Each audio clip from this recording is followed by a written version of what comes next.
Assalamualaikum Sobat Football United, ringan amatiran ala gua. Ya banyak yang berpendapat fans Manchester United ataupun juga Sobat Football United ya, bahwa memang Manchester United ini butuh perbaikan di skuadnya, dimana gue juga berpikiran seperti itu. Jelas ya, dengan sistem permainan yang baru, formasi juga yang baru, gaya bermain yang baru, Manchester United butuh perbaikan skuad, dan perbaikan ini juga termasuk melepas, baik itu mungkin secara pinjaman ataupun juga secara menjual beberapa pemainnya. Tapi menurut gua secara ringan amatiran, kalau hal ini lalu bermuara pada perombakan skuad secara besar-besaran ya, seperti biasa nih, langsung jual semuanya nih, ada berapa 10-11 pemain.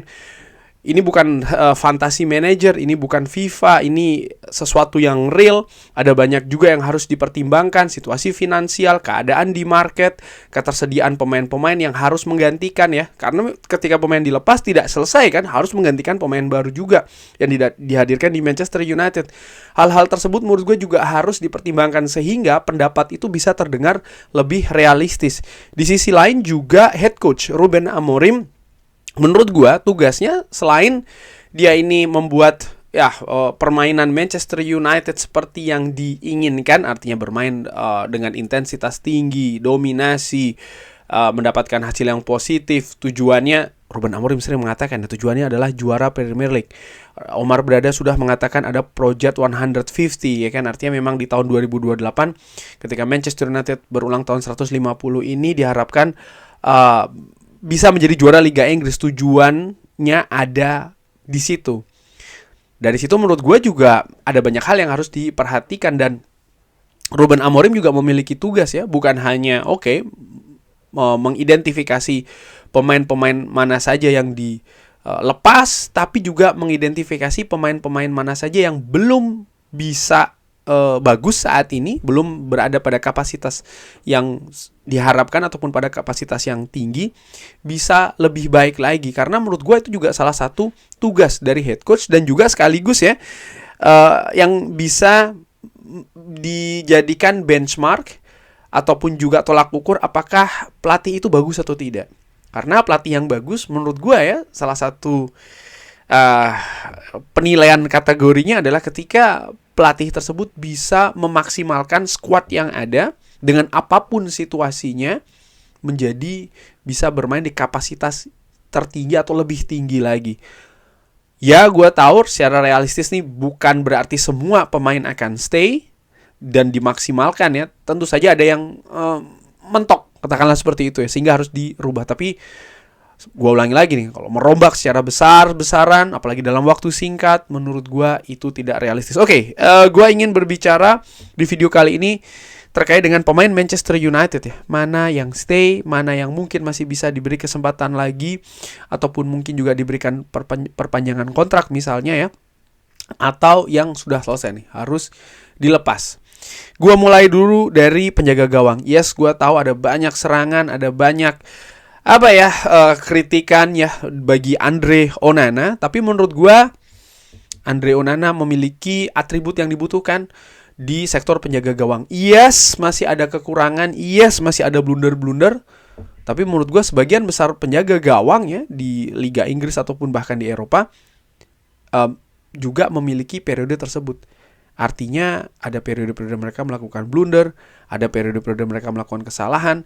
Andre Onana yang hadir di Manchester United sudah memiliki dalam waktu singkat ya 3 pelatih kiper yang berbeda loh. Ini menurut gue juga bukan sesuatu yang dalam tanda kutip ideal bagi penjaga gawang yang baru menurut gue ya, karena musim lalu merupakan musim pertamanya dan ini merupakan musim kedua, tapi sudah ya ada 3 konsep kepelatihan yang harus diterima oleh Andre Onana. Tapi sekali lagi gue melihat bahwa atribut dia saving, penyelamatan ya, dia punya hal tersebut, lalu juga build up dari bawah di mana Ruben Amorim menginginkan hal tersebut, dia punya. Dan di sisi lain juga kepercayaan diri penting, karena ya penjaga gawang di Manchester United salah satu faktor terbesar adalah mental. Andre Onana sempat down, artinya penampilannya menurun ya dari sisi penampilan, tapi dia menunjukkan bahwa dia memiliki karakter yang kuat musim lalu. Contohnya di awal musim banyak kesalahan, banyak error, tapi di akhir musim pencapaiannya menurut gue fantastis, luar biasa. Dan di musim ini pun juga dengan beberapa kesalahan, error, ya itu tetap masih sayangnya terjadi di Manchester United, di gawang Manchester United. Tapi menurut gue sekali lagi Andre Onana memiliki atribut yang dibutuhkan sebagai penjaga gawang Manchester United. Jadi menurut gue stay Andre Onana. Noussair Mazraoui, jelas ya pemain ini merupakan salah satu transfer terbaik musim panas kemarin, bersama dengan Matthijs de Ligt. Menurut gue dua pemain ini jelas stay. Lisandro Martinez yang gue lihat masih belum seperti Lisandro Martinez di musim pertama di Manchester United, di mana menurut gue penurunan yang terjadi bisa karena adanya konsep permainan yang berbeda, atau yang gue curiga lebih banyak itu adalah faktor fisik, di mana terlihat jelas ada penurunan setelah dia cedera yang lumayan panjang ya pada saat itu. Jadi ada penurunan permainan. Namun demikian gue melihat Lisandro Martinez ini bisa menjadi pemain yang mungkin bagi Ruben Amorim didorong lagi ya, ditinggikan lagi kapasitas bermainnya, dibantu artinya. Jadi gue menilai Lisandro Martinez ini juga stay. Leny Yoro pun juga demikian, pemain yang didatangkan di era Erik ten Hag, tapi sayangnya belum bisa dimainkan pada saat itu. Gue melihat ada potensi yang besar di Leny Yoro, masih belum jadi pemain ini ya. Ada beberapa menurut gue adaptasi yang harus disesuaikan, baik itu di Premier League maupun di Manchester United ya secara lebih khusus. Tapi gue menilai ya Leny Yoro stay. Pemain-pemain lain, gue melihat Diogo Dalot. Ya, Diogo Dalot pemain musim lalu, pemain terbaik Manchester United, pilihan dari sesama rekan Manchester United. Dia menjadi pemain terbaik tahunan ya. Artinya dia memang memiliki potensi di sana, dan itu juga dalam tanda kutip di acknowledge, diakui oleh rekannya, sehingga dia terpilih menjadi pemain terbaik. Namun musim ini dia masih belum berada pada situasi nyaman menurut gue ya. Itu yang gue lihat dari Diogo Dalot, di mana dia cukup sering bermain di posisi wingback sebelah kiri, dan situasi 3-4-2-1 ini kan juga hal yang harus diadaptasi oleh Diogo Dalot. Gue menilai Diogo Dalot bisa diberikan kesempatan lagi ya musim ini dan mungkin musim depan, tapi situasinya menurut gue 50-50, karena tidak mungkin selalu menunggu ya bagi pemain itu untuk bisa berada pada kapasitas tertinggi. Tapi Diogo Dalot bisa menjadi pemain yang diberikan diberi kesempatan lah, beserta juga dengan support dari tim kepelatihan Manchester United. Hal tersebut juga gua nilai bagi seorang Tyrell Malacia, di mana Tyrell Malacia di musim pertama di Manchester United menurut gua pada saat itu dia tampil oke. Musim selanjutnya dia cedera panjang, dan musim ini ketika dia harus bermain konsepnya berbeda. Sebenarnya gue berpikir lebih ideal ketika setelah pemain itu cedera panjang tidak langsung dalam jangka waktu yang pendek diberikan kesempatan di tim utama. Bahkan menurut gue mungkin idealnya dia dipinjamkan dulu, supaya dia secara perlahan ya bisa mendapatkan fisik kembali lagi, mental kembali lagi, sehingga dia bisa lebih siap ketika harus kembali lagi nanti ke tim utama Manchester United. Namun gue juga paham ya situasi tanpa bek kiri murni di Manchester United saat ini yang memaksa dalam tanda kutip Ruben Amorim untuk langsung menempatkan Tyrell Malacia di tim utama Manchester United. Sama seperti Diogo Dalot, menurut gue dia bisa diberi kesempatan lagi ya musim ini ataupun musim depan, dengan melihat nih potensi tersebut masih ada atau tidak, bisa ada peluang untuk dinaikkan lagi atau tidak. Ketika memang sudah mentok ya harus dilepas ya, dicari pemain baru lagi. Tapi ketika tidak, gue juga melihat seperti ini. Sebenarnya pemain seperti Tyrell Malacia ini juga punya potensi untuk dimainkan sebagai pemain rotasi. Artinya bukan pemain pilihan utama, tapi kedalaman squad itu kan juga penting, juga perlu ya. Dan Manchester United ini kan bukan Los Galacticos yang pemain utama dan pemain cadangannya ini pemain kelas tinggi semua ya, pemain super, pemain premium semua, kan tidak seperti itu. Sehingga gue menilai sebenarnya peluang dari Tyrell Malacia ada di sana. Sebaliknya untuk posisi bek kiri, Luke Shaw menurut gue sudah selesai di Manchester United. Pemain ini sebenarnya memiliki potensi, tapi sebagai atlet dasar dari penampilan itu ada pada kondisi fisik, dan di situ yang dikhawatirkan sebenarnya.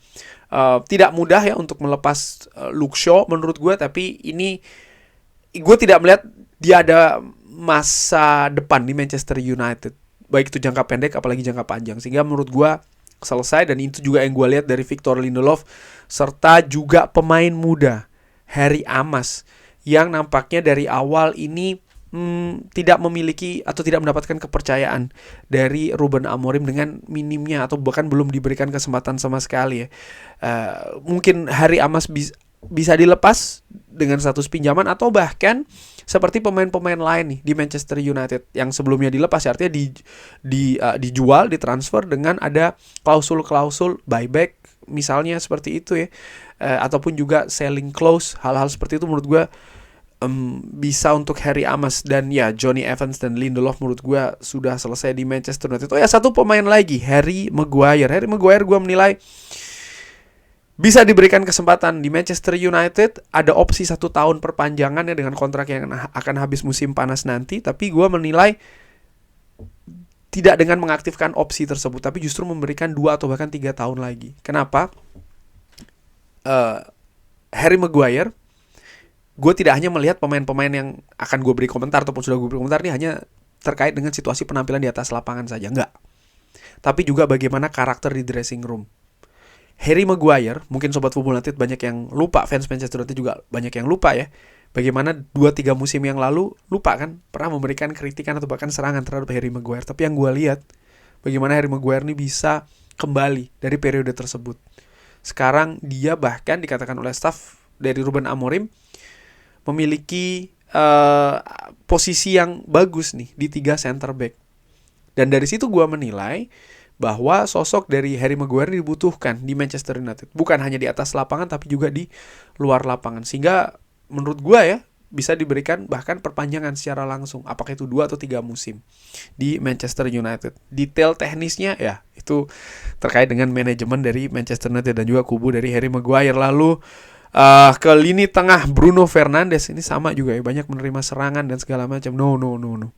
Manchester United worse, buruk, tidak bagus tanpa Bruno Fernandes. Faktanya seperti itu menurut gue. Elemen penting dari berbagai pelatih yang hadir di Manchester United selalu menempatkan Bruno sebagai pemain vital. Gue tidak mau berasumsi ataupun tenggelam dalam pendapat-pendapat teori-teori yang tidak jelas. Misalnya ya Bruno menyebabkan pelatih ini cabut dan segala macam.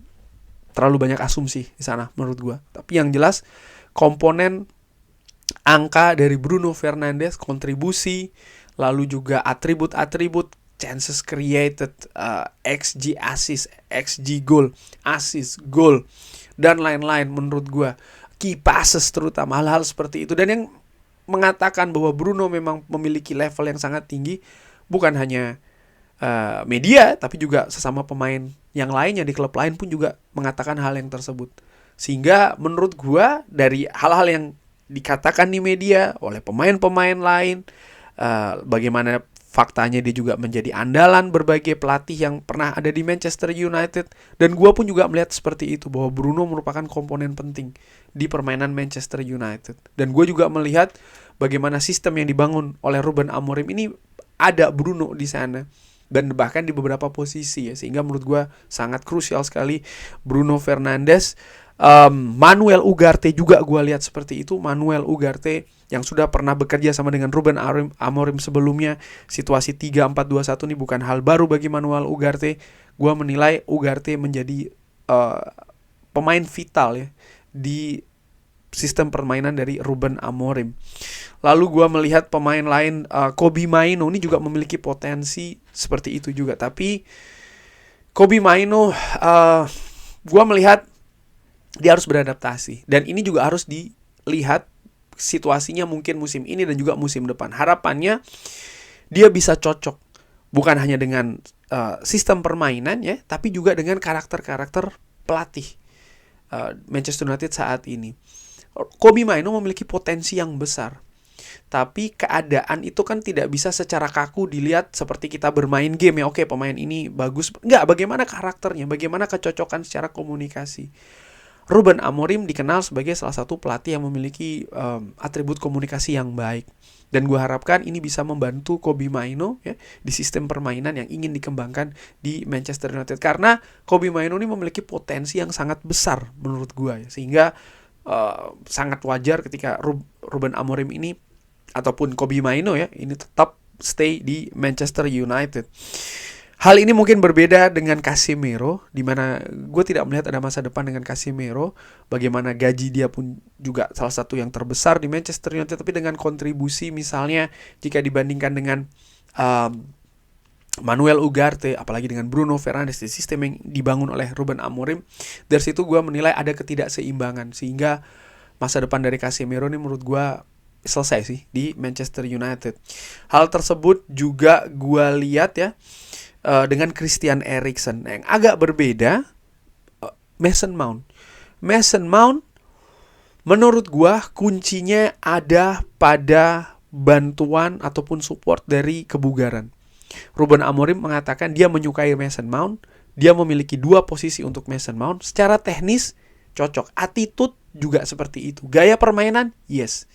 Tapi bagaimana fisik dari Mason Mount yang sebelum datang ke Manchester United sebenarnya sudah memiliki rekor ya, ataupun catatan cedera di Chelsea musim lalu sangat buruk menurut gua. Musim ini sampai dengan sejauh ini dia bahkan harus absen dalam jangka waktu yang cukup panjang nih di Manchester United. Ini bukan hal yang menggembirakan bagi fans, terutama juga bagi Ruben Amorim. Namun demikian menurut gua disinilah kunci support dari manajemen Manchester United, staff fisik kebugaran dari Manchester United.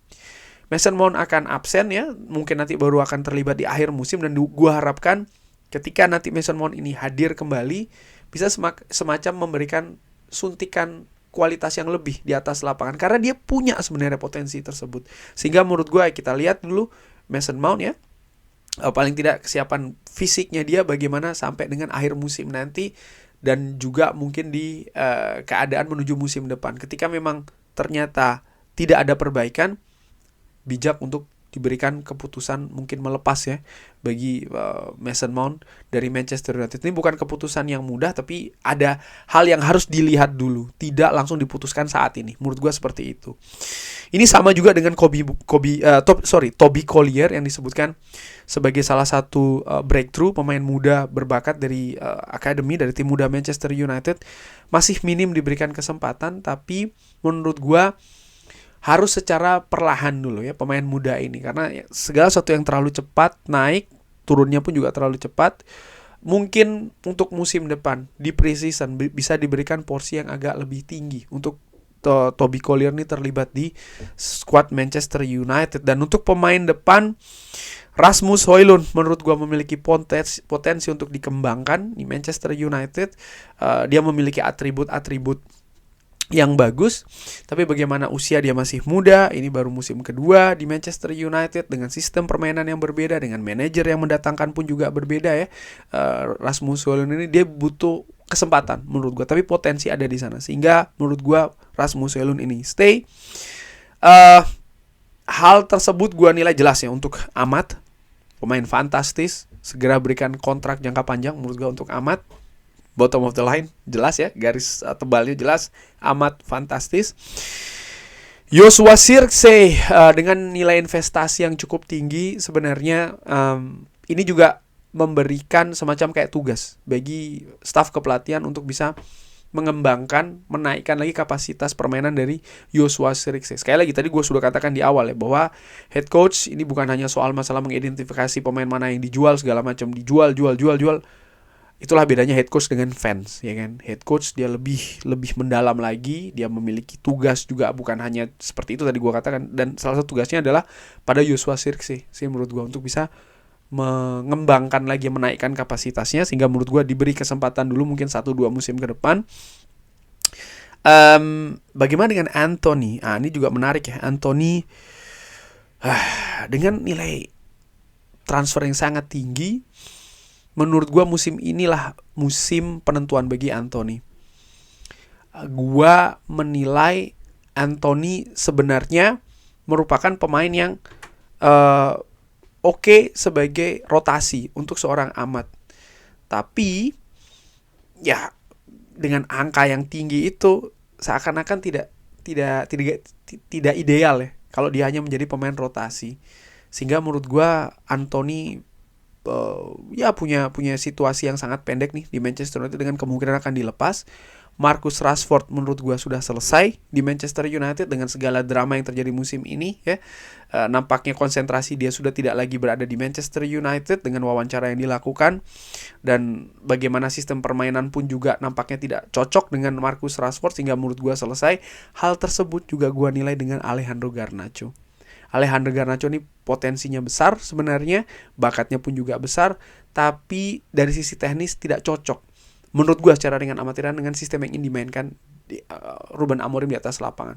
Iya, dia pemain muda, dia mungkin masih bisa dibentuk, tapi menurut gue dari apa yang terjadi beberapa pertandingan di awal bersama dengan Ruben Amorim, nampaknya hal tersebut tidak sesuai, tidak cocok dengan karakter dari karakter permainan ya, terutama dari Alejandro Garnacho. Dan secara subjektifnya gue menilai juga bagaimana kehidupan di luar lapangan, gaya dan lain-lain dari Garnacho ini juga mungkin tidak sejalan dengan karakter para pemain, terutama mental ya, psikologi yang diharapkan justru kuat di Manchester United, tahu apa itu bermain di Manchester United terutama di periode sulit saat ini. Sehingga gue berpikir nampaknya ya selesai sih Garnacho di Manchester United. Tapi gue bisa jadi salah ya, hal-hal tadi yang gue katakan.